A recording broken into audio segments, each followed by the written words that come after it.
अगर तुमने संभाल कर व्यतीत किया तो तुम्हें पछताना नहीं पड़ेगा, अगर संभाल कर व्यतीत नहीं किया तो तुम्हें पछताना पड़ेगा। मन पछतई है अवसर बीते। बाद में फिर क्या, जब मरने का समय आया, भयानक दुख घेर लिए, भगवान का विस्मरण, अब दुर्गति तुम्हारी पक्की, अब उस समय तुम्हारे को पछताने का भी टाइम नहीं मिलेगा। आज तक जो भूल हुई सो हुई, आज से संभाल लो। जितने जीवन के दिन बाकी हैं, दृढ़ संकल्प करो कि 1 मिनट भी अब व्यर्थ नहीं जाने देंगे। हर मिनट में भगवान का भजन करेंगे, भजन में लगाकर अपने जीवन को सफल करेंगे। ऐसा अवसर बार बार मिलने वाला नहीं। परम लाभ को प्राप्त करने के लिए अपनी तरफ से भजन करो। अपनी तरफ का यहां इशारा है कि यदि हमें भगवान त्याग दे, बहुत तुम नीच हो, पापी हो, मैं तुम्हें स्वीकार नहीं करता। एक तो हमारे भगवान का स्वभाव ऐसा नहीं, वो जिस पर कृपा करते हैं वही निर्वाह करते हैं। अपने लोगों से तो बहुत बड़ी बड़ी गलतियां होती हैं। हम तो भगवान की कसम खाते हैं कि आज से ऐसा नहीं करेंगे। जिन भगवान का इतना प्यार दुलार है, उन्हीं की कसम खाकर सुबह खाते हैं, शाम के तोड़ देते हैं। वो इतने उदार हैं कि वो ये सब देख करके भी क्षमा करते हैं, नहीं तो अपराध पे अपराध ही अपने से होते हैं। शीघ्र चेतो, अपनी तरफ से भजन करो। अपनी तरफ का मतलब है, जैसे गोस्वामी जी एक पद में कह रहे हैं, जो तुम त्यागो राम, हो तो नहीं त्यागो, परिहरि पाए काहि अनुरागो। जो तुम त्यागहु राम, हो तो नहीं त्यागो, परिहरि पाए काहि अनुरागो। सुखद सुप्रभु तुम सो जग माही, श्रवण नयन मन गोचर नाही। हो जड़ जीव, हो जड़ जीव, ईस रघुराया, तुम मायापति हो बस माया। हो तो कुजाचक स्वामी सुदाता,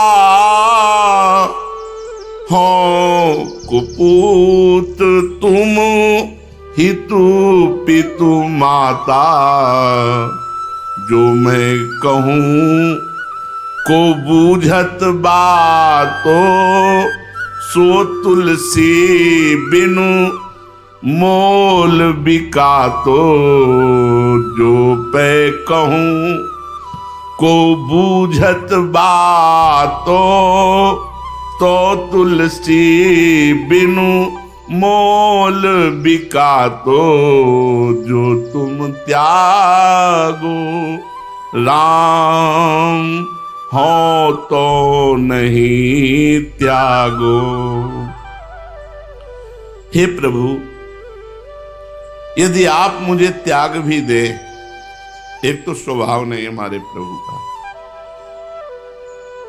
विमुख भये निमिषहु न अकृपा, जब चितए तब वैसे। इतने उदार शिरोमणि हैं कि हजारों अपराध बन जाएं, फिर जब प्रभु की तरफ देखो तो वैसे ही करुणा बरसाते मिलेंगे, कभी रोष नहीं करेंगे। विमुख भये निमिषहु न अकृपा, कभी अकृपा तो करना ही नहीं जानते प्रभु। जिन्होंने प्रभु से वैर किया, प्रभु को मारना चाहा, उनको मुनि दुर्लभ पद दिया, हम उल्टा सीधा कैसा भी भजन कर रहे हैं, हम तो उनके लिए हैं ना, वो हमें त्याग देंगे।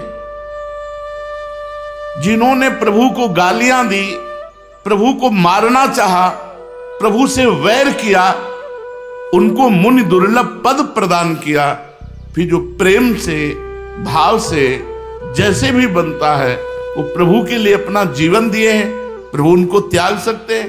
कदापि नहीं। ऐसा हमारे प्रभु का स्वभाव ही नहीं है। पर गोस्वामी जी कह रहे हैं अपनी तरफ से जो भजन करने की बात है वो ये गोस्वामी जी कह रहे हैं कि हे प्रभु, यदि आप मुझे त्याग भी दे मान लो तो मैं आपको नहीं छोड़ने वाला। तो ये अपनी तरफ से भजन का मतलब ये है कि अगर प्रभु मुझे नीच समझकर त्याग देते हैं तो भी मैं प्रभु को छोड़ने वाला नहीं। सुनो राम जी, यदि आप मुझे त्याग दोगे तो मैं आपको छोड़ने वाला नहीं, क्योंकि आपके चरणों को छोड़कर मुझे कोई ऐसा दिखाई नहीं देता जिसका आश्रय ले। किसका आश्रय ले? यहां सब भयभीत हैं।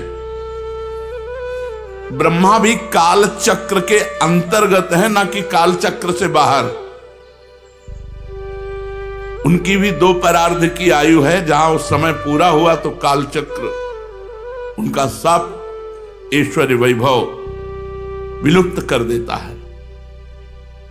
उनका भी अंत होता है, ब्रह्मा का भी अंत होता है। 2 परार्ध आयु है, उसके बाद बदल जाते हैं, ब्रह्मा भी बदल जाते हैं, शरीर भी पूरा हो जाता है। दिव्य शरीर है पर 2 परार्ध के बाद वो पूरा हो जाता है। काल चक्र से ब्रह्मा भी नहीं तो किसकी शरण ले? फिर ये सब ब्रह्मा के बनाए हुए हैं। जब ब्रह्मा भी कालातीत नहीं है, वो भी 2 परार्ध आयु वाले हैं, तो यहां किसकी शरण ले? आप छोड़ भी दो मुझे तो मैं किसकी शरण लूं? गोस्वामी जी कह रहे हैं। क्यों? क्योंकि आपके समान, ये हम भी हृदय से कह रहे हैं, अपने जन के अवगुण ना देखना और अवगुणों को गुण मान करके उसकी महिमा विख्यात करना, जहां दंड देना चाहिए वहां पुरस्कार दिलाना, यह हमारे स्वामी का स्वभाव है। अनुभव की बात कहते हैं, ये छाती की बात कहते हैं। हमारे प्रभु हरि का स्वभाव ऐसा है कि हमें पता है कि हमें दंड मिलना चाहिए, लेकिन वो पुरस्कार दे रहे हैं। हमें पता है कि हमें तिरस्कार मिलना चाहिए, वो नमस्कार दे रहे हैं, जगत से नमस्कार करा रहे हैं। हमारे आचरण तिरस्कार योग्य और वो नमस्कार करवा रहे हैं। पक्की बात कह रहा हूं। यंत्र में चढ़ा हुआ जो खिलौना है वो वैसे ही नाचता है जैसे वो नचाना चाहते हैं। तो माया के बसीभूत चराचर जीव नाच रहा है। माया ऐसी भगवान की बलवती है। यंत्रारूढ़ानी मम माया, भगवान कह रहे हैं। उस माया में नाचते हुए हमसे कौन सी गलती नहीं हुई और कौन सी गलती नहीं हो सकती। लेकिन स्वामी का स्वभाव, गलती करके आओ तो कहते हैं शाबाश, आगे बढ़ो, और एक सीढ़ी आगे बढ़ा देते हैं, ऊंचे उठा देते हैं, जिससे वो गलती स्पर्श न कर पावे। अस स्वभाव कौन सुन्यो न देखो, जैसा प्रभु का स्वभाव। जन अवगुण प्रभु मान न काऊ, दीन बंधु अति मृदुल स्वभाव। बड़ा करुणा में स्वभाव प्रभु का है। तो हे प्रभु, आपके समान सुख देने वाला सुंदर स्वामी इस संसार में आज तक न कानों से सुना है और न देखा है। बिल्कुल ध्रुव सत्य बात। ऐसा स्वामी नहीं देखा। स्वामी हैं, उनकी अनुकूलता में बाधा पड़ी कि निकाल दिया, अनुकूलता में बाधा पड़ी कि प्यार भंग हो गया। लेकिन ऐसे स्वामी कि प्रतिकूलता पे प्रतिकूलता करता जाए और वो उसके अनुकूल होते चले जाएं, ऐसा स्वामी तो केवल प्रभु है, दूसरा कोई नहीं। प्रभु के प्रतिकूल, प्रभु त्याग दें ऐसे आचरण करने वाले, और प्रभु दुलार पे दुलार करते चले जाए। ये हम कथा नहीं कह रहे, हम हृदय की बात कह रहे हैं। ऐसे हमारे स्वामी हैं, क्योंकि हम अपने हृदय की बात जानते हैं, आप अपने हृदय की बात जानते हैं। देख लो किस कोटि के हैं हम, कहां प्रभु, कहां सुकुमारी अलबेली सी किशोरी जू, और कहा हम। तो जब इस पर देखते हैं तो कहीं कोई गुंजाइश नहीं है, पर उनकी कृपा, तो आपके समान सुख देने वाला सुंदर स्वामी इस संसार में आज तक न कानों से सुना है न देखा है, न मन में कभी अनुमान हुआ है। श्रवण नयन मन गोचर नाही, आज तक न देखा है न सुना है, और न मन में आया है कि वो स्वामी ऐसा है। हे रघुनाथ जी, क्षमा करना, मैं जड़ जीव हूं और आप ईश्वर हैं। आप माया के स्वामी हैं, माया आपके बस में है और हम माया के बस में हैं। मैं कृतज्ञ हूं, भिखमंगा हूं, आपसे मांगता ही रहूंगा, अपराध करता ही रहूंगा, कृतज्ञ नहीं हूं। आप इतनी कृपा कर रहे हैं कि हमको आपकी कृपा के उसमें कृतज्ञता में डूब जाना चाहिए, लेकिन हम कृतज्ञ हैं। आपकी कृपा हो रही और मैं अपराध पे अपराध विमुख होकर के आपसे आचरण कर रहा हूं। बिल्कुल ध्रुव सत्य बात है इसमें। हमको तो दीन बन करके बह जाना चाहिए आपकी कृपा में, पर हम कृपा के विपरीत आचरण करते हुए भी आपके कहा रहे हैं। भिखमंगा हूं पर आपका, आप उदार स्वामी हो। कुपूत हूं पर आपका, ये खास बात पकड़नी है। कुपूत हूं हो तो कुजाचक स्वामी सुदाता, हो कपूत तुम हित पितु माता, तुम्हें हो माता पिता तुम्हें हो। आप हमारे हित करने वाले माता पिता हैं और मैं आपका कुपुत्र हूं।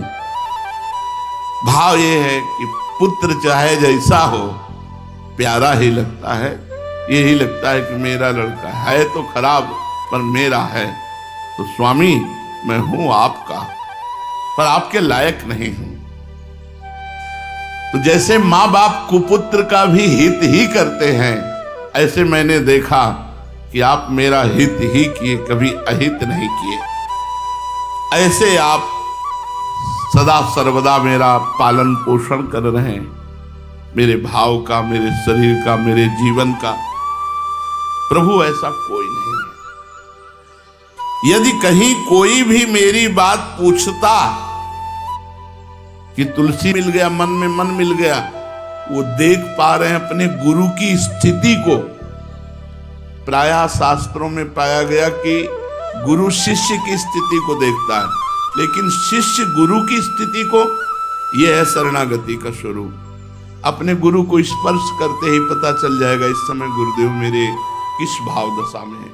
यदि आप किसी का स्पर्श नहीं करते, अपने गुरु के अनन्य हैं और आज्ञा, संकेत, रुचि तीनों में हैं, पास हो चुके हैं, तो आपको स्पर्श करते ही पता चल जाएगा कि गुरुदेव भगवान इस समय किस लीला में डूबे हुए हैं, इस समय क्या स्थिति। स्पर्श करते ही अमीर खुसरो जी को ऐसा था, अपने गुरु का स्पर्श करते ही पता चल जाता था कि हमारे गुरुदेव किस स्थिति में है, क्योंकि पूर्ण समर्पण, तन मन धन सब कुछ गुरुदेव को समर्पण। पहले जीवन को अनुकूल बनाना पड़ता है, फिर वो भगवत स्वरूप हो जाता है। उसके बाद उसका मन भगवान का मन, उसकी रुचि भगवान की रुचि। ये सब आज ही संभव हो जाए ऐसा नहीं है कि आज ही हम पूर्ण शरणागत हो जाएं। हो सकते हैं अगर बहुत बड़ी चाह प्रकट हो जाए भगवत प्राप्ति की, तो एक ही उपाय है माया से तरने का, मामे वे प्रपद्यन्ते। तो अहंकार एकदम छोड़ करके शरणागत हो जाए, आज्ञा, संकेत और रुचि। आज्ञा के अनुसार, संकेत के अनुसार चलना और रुचि में रुचि मिला के चलना। पर यदि आपकी तीव्र आकांक्षा है तो असंभव भी संभव हो जाएगा, मतलब बहुत जल्दी हो जाएगा, नहीं तो जन्म के जन्म भी लग सकते हैं। शरणागति पूर्ण साधन भी है और पूर्ण साध्य भी है। इसे आदर्श रख करके एक कदम तो तुम बढ़ाओ। एक कदम तुम बढ़ाओगे तो एक कदम प्रभु बढ़ा ले। प्रभु का कदम कितना बड़ा है, एक कदम बढ़ाया तो ब्रह्मलोक पहुंच गया, मतलब बहुत जल्दी भगवत मिलन हो जाएगा। हम एक कदम बढ़ाएं शरणागति की तरफ, कि आज्ञा पर चलेंगे, संकेत के अनुसार चलेंगे, रुचि के अनुसार चलेंगे। हमारी कोई भी बुद्धि इसमें नहीं लगेगी, जैसी आज्ञा वैसा हम चलेंगे। जब तक असली में चाह नहीं प्रकट होती तब तक नकली ही सही, धीरे धीरे शुरू तो करो आज्ञा पालन करना। धीरे धीरे इस मार्ग में जो नकली चलता है वो असली हो जाता है। झूठा खेले साचा होए। तुम तैयार हो, बहाना मत बनाना कि हमसे तो हो नहीं पाता।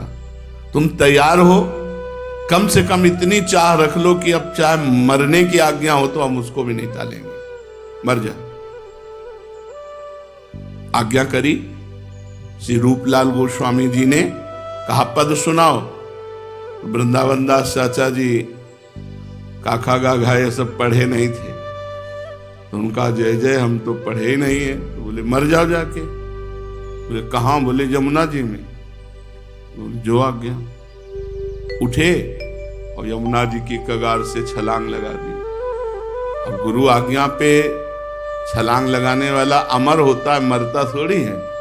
तो यमुना जी ने अपने महल में ले गई, प्रिया प्रीतम का उच्छिष्ट पवाया और यमुना रस रानी है। कहा जाओ, आज से वाणी तुम्हारे हृदय में स्फुरित होगी। आ गए और इतने पद गाए हैं, लाखों की संख्या में पद गाए, जो ऐसे पद गाए जिनका अर्थ समझना बड़े बड़े पीएचडी वालों के लिए भी मुश्किल है। करतुम अकर्तुम अन्यथा करतुम सर्व समर्थ गुरुदेव भगवान की आज्ञा पर पिता ने आज्ञा करी नचिकेता को, जाओ यमपुरी को चले जाओ, मर जाओ। यमपुरी चले गए। ब्रह्मवेत्ता होकर लौटे, ब्रह्मबोध संपन्न होकर नचिकेता लौटे। यमराज जी ने पूर्ण उनको ब्रह्म का ज्ञान, ब्रह्म विद्या का ज्ञान दिया। जहां आज्ञा पालन है वहां अमरत्व है, और जहां मनमानी है वहीं मृत्यु है। जब आप आज्ञा पालन करेंगे तो गुप्त रहस्य आपके सामने अपना प्रकाशित कर देंगे। ऐसा गुप्त रहस्य प्रकाशित करेंगे जिस रहस्य में आप डूब जाओगे।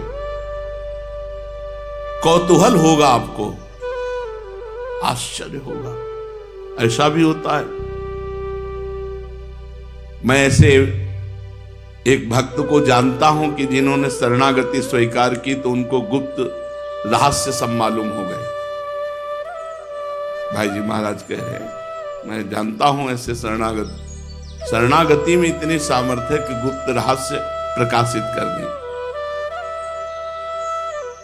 हम तो केवल इतना कहेंगे कि अधिक से अधिक पहले शरीर को आज्ञा में रखो। बहुत गंदी वस्तु शरीर है, अगर ये आज्ञा में रह गए तो परम पवित्र हो जाएगी। फिर मन को आज्ञा में रखो, फिर स्वयं को। मन अलग है और हम स्वयं अलग, स्वयं को अधीन कर दिया। हजारों कुप्रवृत्तियां नष्ट हो जाएंगी। केवल शरणागति से तर्क करने की जरूरत नहीं है, रसास्वादन करने की जरूरत है। तो भगवान कहते हैं मामेव ये प्रपद्यन्ते माया में ताम तरन्ति ते। भगवान की शरण कैसे हुआ जाए? 3 बातें बताई, आज्ञा, संकेत, रुचि। अब आज्ञा और संकेत और रुचि में चलने की योग्यता कैसे आवे? तो बोले 2 बातें। पहला, निरंतर भगवान की स्मृति में डूबना,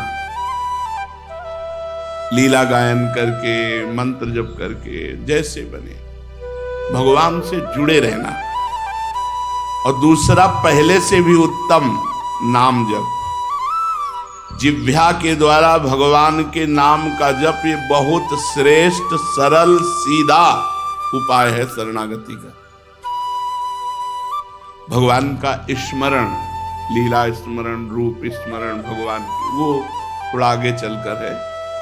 नाम जप पहले से भी उत्तम है, सीधा है, सरल है, सर्वश्रेष्ठ साधन है। जिह्वा से हर समय, कभी हृदय से नाम जप होता है आप लोगों को? ऐसा महसूस होता है बार बार नाम उछल रहा है हृदय में, मतलब यहाँ का कार्यक्रम बंद हो गया, यहाँ से शुरू हो गया, यहीं चल रहा है, यहीं लिख रहा है, बस उसे पढ़ रहे हैं, यहाँ नहीं, यहाँ का सिस्टम बंद हो गया हृदय से। देखना, कभी देखना, शांत एकदम, कोई चेष्टा नहीं कर रहे। अब अंदर मंत्र चल रहा है कि नहीं? ये तब चलेगा जब जिह्वा से चलाना शुरू करोगे। पहले जिह्वा से को अंदर अंदर रसास्वादन लेते रहो। अब इसकी बड़ी सूक्ष्म उत्तम उत्तम अवस्थाएं हैं। एक है, देखो, हमारी आधी जीभ पूरी हिल रही है मंत्र में, ऐसे चल रही। अब एक है, जीभ को तालू में चिपका दिया। अब हम श्वास को धक्के से, श्वास जैसे गुनगुनाया नहीं जाता, आवाज बाहर नहीं निकल रही, चल रहा मन, जीभ नहीं हिलेगी। फिर इसके बाद ये भी बंद, गले से हल्का सा इशारे, फिर यहां से हृदय से चल। जब हृदय से चलता है तो रोमांच होता है, अश्रुधारा बहने लगती है, एक विकलता होती है।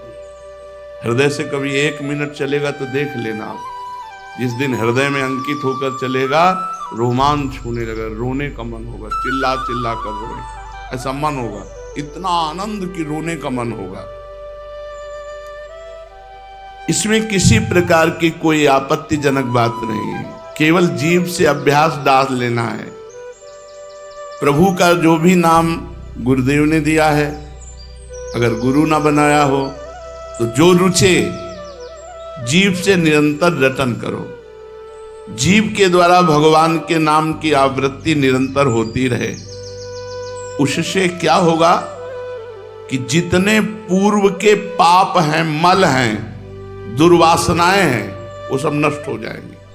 खुली बात समझ लो, भगवत मार्ग में आगे तभी बढ़ोगे जब पहले तुम्हारे पाप नष्ट हों, तुम्हारी दुर्वासनाएं नष्ट हों। ये कैसे नष्ट होंगी? जीभ के द्वारा जबरदस्ती नाम जप करो।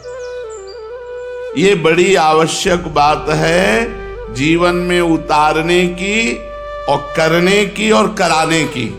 स्वयं नाम जप करो और दूसरों को भी प्रेरित करो। पहला स्मरण, दूसरा नाम जप। अब आवश्यक बात यह है कि दोनों करते हुए कृपा का दृढ़ भरोसा रखना। स्मरण भगवान का हो रहा है, नाम जप हो रहा है, और प्रभु के कृपा बल पर प्रभु की प्राप्ति में असंदिग्ध विश्वास। कोई मुझे संशय नहीं, इस जन्म में मुझे प्रियाजू मिलेंगी। पक्का विश्वास कर लो, इससे प्रियाजू मिलेंगी। स्मरण, नाम जप और प्रभु के कृपा के बल से मुझे निश्चित प्रभु की प्राप्ति इस जन्म में होगी। ये तो पक्का मान लो। मान लिया है? ना माना हो तो अभी मान लो। इस जन्म में अपने साधन बल से नहीं, अपने सद्गुण से नहीं, अपनी तपस्या से नहीं, प्रभु के कृपा बल से निश्चित मुझे प्रभु की प्राप्ति होगी। मान लो भगवान की प्राप्ति इसी जीवन में हो जाएगी, कृपा बल पर अवश्य अवश्य अवश्य हो जाएगी। मान लो महापुरुष जन कह रहे हैं भगवत कृपा बल से मुझे भगवत प्राप्ति हो जाएगी। ये तीसरी बात है। पहली दो बातें समझो, स्मरण और निरंतर नाम जप, और भगवत कृपा बल से भगवान की प्राप्ति निश्चित। भगवत प्राप्ति में बड़ा बल है, बड़ा आनंद है, बड़ी सामर्थ्य है। तभी देखो किसी के कैंसर, किसी के कीड़ा पड़े, किसी के बड़े बड़े कष्ट मुस्कुराते हुए पार कर गए, क्योंकि भगवत संबंध है, भगवत चिंतन है। भारी से भारी कष्ट, अब कल क्या निकले हमें क्या पता चले। ये शरीरम व्याधि मंदिरम, शरीर रोग का घर है। कल कौन सी परिस्थिति आ जाए, तैयार रहो, भोगने के लिए तैयार रहो। जैसे प्रियाजू की रुचि हुई तो विविध ऋतुओं का विस्तार कर देती है, ऐसे ही जो प्रियाजू की शरण में हो गया उसके अंदर विविध सद्गुणों का विस्तार कर देती है वृंदावन भूमि। जो प्रियालाल को रिझाने वाले सद्गुण हैं वो वृंदावन प्रदान करता है, वृंदावन की रजरानी प्रदान करती है। उज्ज्वलतम महाप्रेम में, मलिनतम सकामता, उज्ज्वलतम तत्सुख भाव, ये वृंदावन प्रदान कर देता है। जो वृंदावन का आश्रय लेता है, वृंदावन का वास स्वीकार कर लेता है, तो वृंदावन अपनी कृपा से, अपनी तरफ से उसके हृदय में ऐसे सद्गुण प्रकाशित करता है जो प्रियालाल को सुख प्रदान करने वाले हैं। तत्सुख भावना, शीतल मंद सुगंध वायु निरंतर बहती रहती है। आनंदमय पदार्थों को भी आनंद प्रदान करने वाला ये वृंदावन धाम है, महा आनंद समुद्र। ऐसे वृंदावन का मैं आश्रय लेता हूं। नित्यानंदान निरवधि विवर्धिष्णु दिव्यावभाषाम, वाशान दिव्यान प्रतिपदि मनोहारिणी प्रोद्गिरंतीम। नित्यं स्वस्तिको मुख महादिव्य संस्थान वृंदाम, श्रीमद वृंदावन भूमहम भावगम्याम भजामि। जो वृंदावन वास करते हैं उन्हें नित्य आनंद का वर्धन अनुभव में आता है कि हमारे हृदय में नित्य भगवदानंद बढ़ रहा है। यदि अनुभव में नहीं आ रहा तो आप कोई अपराध कर रहे हैं, कोई त्रुटि कर रहे हैं। आपकी सोच, आपका चिंतन कहीं और है। उद्देश्य और रुचि जब तक नहीं मिलती तब तक आनंद का अनुभव नहीं होता। माना कि आपने उद्देश्य बना लिया वृंदावन वास भगवत प्राप्ति के लिए, लेकिन रुचि आपके भोगों में है। रुचि भोगों में होने के कारण उद्देश्य की पूर्ति नहीं हो पा रही। उद्देश्य की पूर्ति न होने के कारण नित्य आनंद वर्धन जो वृंदावन के प्रभाव से होता है वो आपके हृदय में नहीं हो रहा। रुचि, लक्ष्य और रुचि एक होनी चाहिए। हमारा लक्ष्य है भगवत प्राप्ति, तो हमारी रुचि भी भगवत प्राप्ति में होनी चाहिए। भगवत प्राप्ति में रुचि कब मानी जाएगी? जब निरंतर नाम जप, अपराधों से बचकर, नामापराध से बचकर निरंतर नाम जप, वैष्णव अपराध से बचकर वैष्णव जनों का सेवन, धामापराध, सेवा अपराध, इनसे बच करके इनका सेवन करे तो रुचि बढ़ती चली जाएगी। और रुचि, जिसमें रुचि होती है उसी में मन आसक्त हो जाता है। अभी उल्टा है। इसलिए नित्यानंद निरवध विवर्धिष्णु दिव्यावभाषाम, एक बार केवल मन को थोड़ा मोड़ दो गुरु कृपा से, फिर तो हिया फिरे स्वार्थ अपने भजन गए फिरे बाह। यहां भजन पकड़ लेता है। बाहर साधक को प्रयास करके भजन करना पड़ता है, यहां भजन साधक को पकड़ लेता है। निरंतर स्मृति, निरंतर भगवत स्मृति यहां पकड़ लेती है। बाहर प्रेम लक्षणा भक्ति वर्ण करने के लिए बड़ी साधना करनी पड़ती है, यहां प्रेम लक्षणा भक्ति स्वयं वर्ण करने के लिए साधक के लिए उत्साहित रहती है। श्री धाम वृंदावन दिव्य मनोरम अद्भुत प्रभावशाली दिव्य वास प्रदान करने वाला। अभी आप पार्थिव वास कर रहे हैं, प्रगट में पांच भौतिक वृंदावन दिखाई दे रहा है। अगर आप रहने से रहें, भजन करें, रुचि पूर्वक श्री श्यामा श्याम की सेवा करें, अपनी रुचि का परिवर्तन कर लें, भगवत चरणारविंद में हमारी रुचि समर्पित हो जाए, तो अभी अनुभव होने लगे कि दिव्य वृंदावन, चिदानंद वृंदावन, हृदय के नेत्र खुले और दिव्य वृंदावन का अनुभव हो। श्री राधा मुरलीधरौ गुणनिधि श्रीमत्पदाम्भोरुह द्वंदे नैव सुधा सुधाकर महा माधुर्य निस्यन्दिना आश्चर्यातुल सौकुमार परमावत्यंत कौतूहलात् यस्याम संचरतः सदा दिवस ताम वृंदावनी यावनी। जो सदा वृंदावन भूमि में वास का नियम ले लिया है, अखंड वृंदावन वास, तो आश्चर्य में जिनकी सुकुमारता नौ किशोर जो युगल सरकार है उसके हृदय में अमृत की वर्षा करते हैं। इसका नाम मृत्यु लोक है। यहां सब कुछ अमृत है और प्रभु का सब कुछ अमृत है। नामामृत, रूपामृत, लीलामृत, कथामृत, भगवान की सब अमृत है। उसके हृदय में अमृत की वर्षा होने लगती है जो श्रीधाम वृंदावन का अखंड वास या अनन्य आश्रय ले लेता है। श्री राधा मुरलीधर के प्रति उसकी व्याकुलता बढ़ने लगती है। देखो, व्याकुलता बहुत कीमती वस्तु है।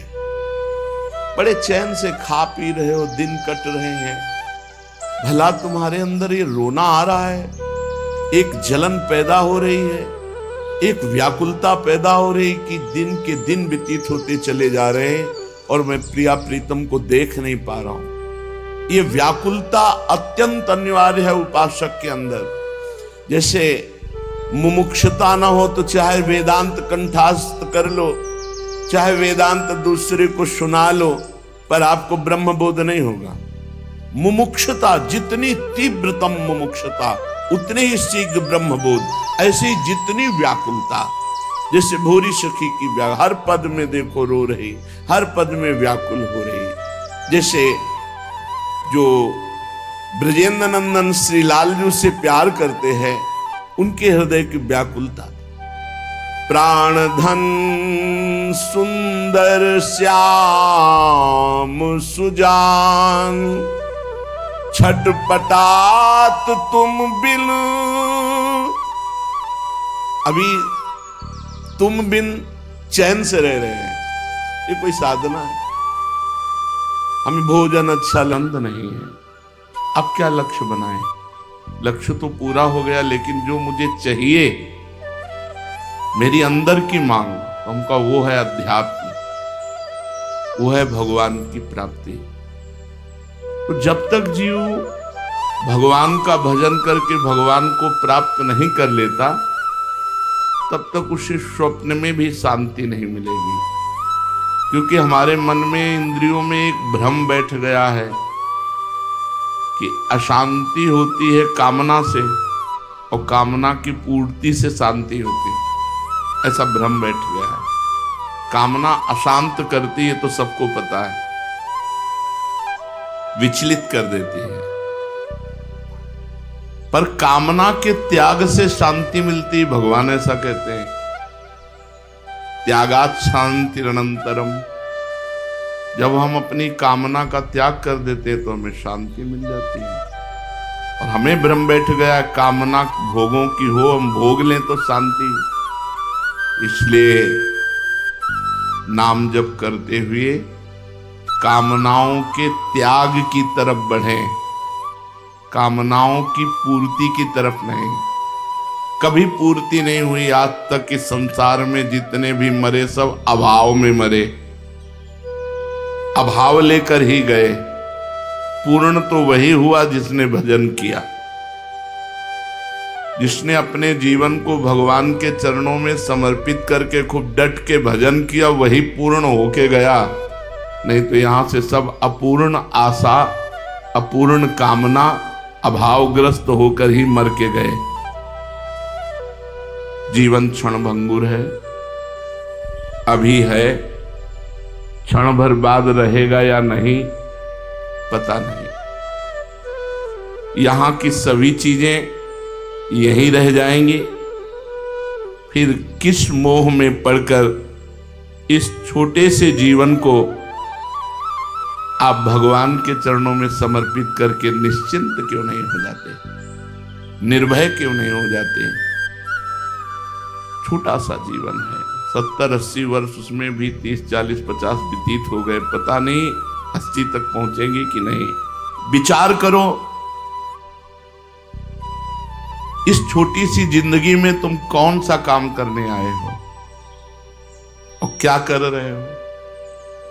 यहां हम आए भगवत प्राप्ति करने, साधन धाम मोक्ष कर द्वारा। मोक्ष प्राप्ति, भगवत प्राप्ति, प्रेम प्राप्ति के लिए।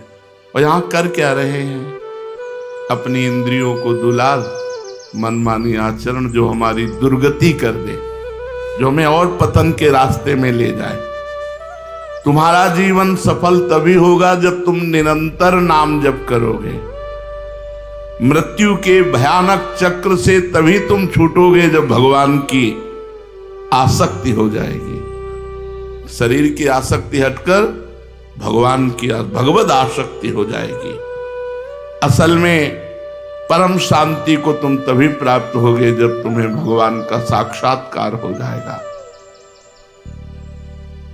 तुमने गर्भवास में भगवान से प्रतिज्ञा की थी, रो रो कर प्रभु से कहा था कि मुझे एक बार इस मां के गर्भ रूपी नरक से बाहर कर दो, मैं बाहर जाकर निरंतर तुम्हारा भजन करूंगा। दूसरा कोई उद्देश्य नहीं, केवल भजन करूंगा। लेकिन इस भगवती माया के प्रभाव से अपनी प्रतिज्ञा भूल गए और फिर फंस गए। ये माँ, ये पिता, ये अमुक, ये अमुक, ये अमुक कार्य, अमुक भोग, अमुक चिंतन। चेतो, सावधान हो, कहीं जीवन के ये दिन और रात व्यर्थ में न व्यतीत हो जाए। एक एक मिनट संभाल कर व्यतीत करो। राधा राधा राधा। अगर तुमने संभाल कर व्यतीत किया तो तुम्हें पछताना नहीं पड़ेगा, अगर संभाल कर व्यतीत नहीं किया तो तुम्हें पछताना पड़ेगा। मन पछतई है अवसर बीते। बाद में फिर क्या, जब मरने का समय आया, भयानक दुख घेर लिए, भगवान का विस्मरण, अब दुर्गति तुम्हारी पक्की। अब उस समय तुम्हारे को पछताने का भी टाइम नहीं मिलेगा। आज तक जो भूल हुई सो हुई, आज से संभाल लो। जितने जीवन के दिन बाकी हैं, दृढ़ संकल्प करो कि एक मिनट भी अब व्यर्थ नहीं जाने देंगे। हर मिनट में भगवान का भजन करेंगे, भजन में लगाकर अपने जीवन को सफल करेंगे। ऐसा अवसर बार बार मिलने वाला नहीं। परम लाभ को प्राप्त करने के लिए अपनी तरफ से भजन करो। अपनी तरफ का यहां इशारा है कि यदि हमें भगवान त्याग दे, बहुत तुम नीच हो, पापी हो, मैं तुम्हें स्वीकार नहीं करता। एक तो हमारे भगवान का स्वभाव ऐसा नहीं, वो जिस पर कृपा करते हैं वही निर्वाह करते हैं। अपने लोगों से तो बहुत बड़ी बड़ी गलतियां होती हैं। हम तो भगवान की कसम खाते हैं कि आज से ऐसा नहीं करेंगे। जिन भगवान का इतना प्यार दुलार है, उन्हीं की कसम खाकर सुबह खाते हैं, शाम के तोड़ देते हैं। वो इतने उदार हैं कि वो ये सब देख करके भी क्षमा करते हैं, नहीं तो अपराध पे अपराध ही अपने से होते हैं। शीघ्र चेतो, अपनी तरफ से भजन करो। अपनी तरफ का मतलब है, जैसे गोस्वामी जी एक पद में कह रहे हैं, जो तुम त्यागो राम, हो तो नहीं त्यागो, परिहरि पाए काहि अनुरागो। जो तुम त्यागहु राम, हो तो नहीं त्यागो परिहरि पाए काहि अनुरागो। सुखद सुप्रभु तुम सो जग माही, श्रवण नयन मन गोचर नाही। हो जड़ जीव, हो जड़ जीव ईस रघुराया, तुम मायापति हो बस माया। हो तो कुजाचक स्वामी सुदाता, हो कुपूत तुम हितु पितु माता। जो मैं कहूँ को बूझत बातो, सो तुलसी बिनु मोल बिकातो। जो पे कहूँ को बूझत बातो, तो तुलसी बिनु मोल बिकातो। जो तुम त्यागो राम, हो तो नहीं त्यागो। हे प्रभु, यदि आप मुझे त्याग भी दे, एक तो स्वभाव नहीं हमारे प्रभु का। विमुख भये निमिषहु न अकृपा, जब चितए तब वैसे। इतने उदार शिरोमणि हैं कि हजारों अपराध बन जाएं, फिर जब प्रभु की तरफ देखो तो वैसे ही करुणा बरसाते मिलेंगे, कभी रोष नहीं करेंगे। विमुख भये निमिषहु न अकृपा, कभी अकृपा तो करना ही नहीं जानते प्रभु। जिन्होंने प्रभु से वैर किया, प्रभु को मारना चाहा, उनको मुनि दुर्लभ पद दिया, और हम उल्टा सीधा कैसा भी भजन कर रहे हैं, हम तो उनके लिए हैं ना, वो हमें त्याग देंगे। जिन्होंने प्रभु को गालियां दी, प्रभु को मारना चाहा, प्रभु से वैर किया, उनको मुनि दुर्लभ पद प्रदान किया, फिर जो प्रेम से भाव से जैसे भी बनता है वो प्रभु के लिए अपना जीवन दिए हैं, प्रभु उनको त्याग सकते हैं? कदापि नहीं। ऐसा हमारे प्रभु का स्वभाव ही नहीं है। पर गोस्वामी जी कह रहे हैं, अपनी तरफ से जो भजन करने की बात है वो ये गोस्वामी जी कह रहे हैं कि हे प्रभु, यदि आप मुझे त्याग भी दे मान लो, तो मैं आपको नहीं छोड़ने वाला। तो ये अपनी तरफ से भजन का मतलब ये है कि अगर प्रभु मुझे नीच समझकर त्याग देते हैं तो भी मैं प्रभु को छोड़ने वाला नहीं।